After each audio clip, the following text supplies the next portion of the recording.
ወደ ዛሬ ርዕሰ ጉዳይ ልግባና ዛሬ የማነሳው ርዕሰ ጉዳይ በዚህ በማህበራዊ ሚዲያ ላይ ስለ ዘማሪት አስቴር አበበና ስለ ባለቤቷ ሽፈራው የተለያዩ ነገሮች ተነስተው በሰፊው ውይይቶች እየተደረጉ በግራም በቀኝም አግባብ ያልሆኑ ሐሳቦች እየተነሱ ስለሆነ በአሁኑ ጊዜ እንደበፊቱ ሳይሆን ቤተክርስቲያን ውስጥ ወይንም አማኞች ውስጥ የሚሆኑ ነገሮች እዛው አይደለም የሚቀሩት።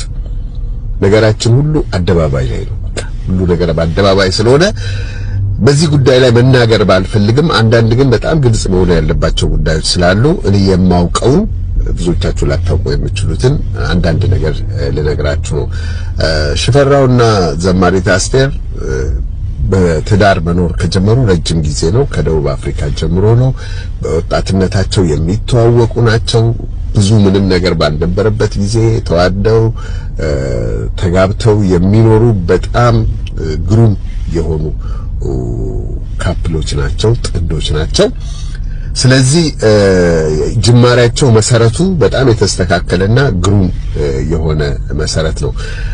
አንዳንድ ነገሮች በሶሻል ሚዲያውን ሽፌም ከጻፈው አንፃር እንግዲህ ወደ ውጭ ስለወጡ አንዳንድ ሐሳቦችን መግለጽ ግድ ይላል።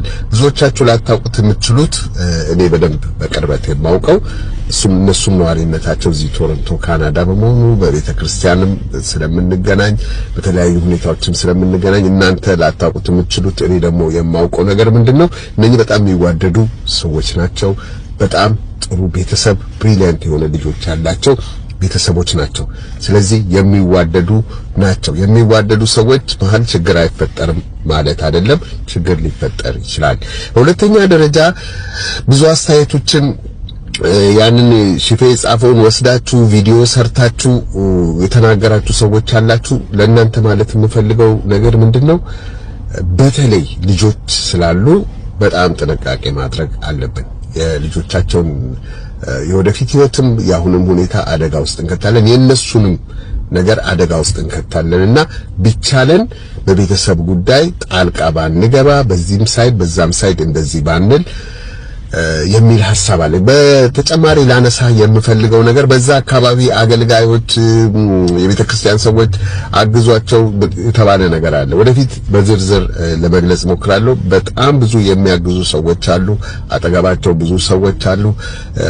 የነሱ ፈቃድ ስላልጠየቅኩም ወይንም አሁን ጊዜው ስላልሆነ አግባብ ስላልሆነ እንጂ በጣም በጎናቸው በመቆም የሚያግዙ የሚረዱ ሰዎች አሉና ይህንን ነገር ምንም እንዳልተደረገ አድርጋችሁ እንዳትቆጥሩት። በሁሉም ቤተክርስቲያኖች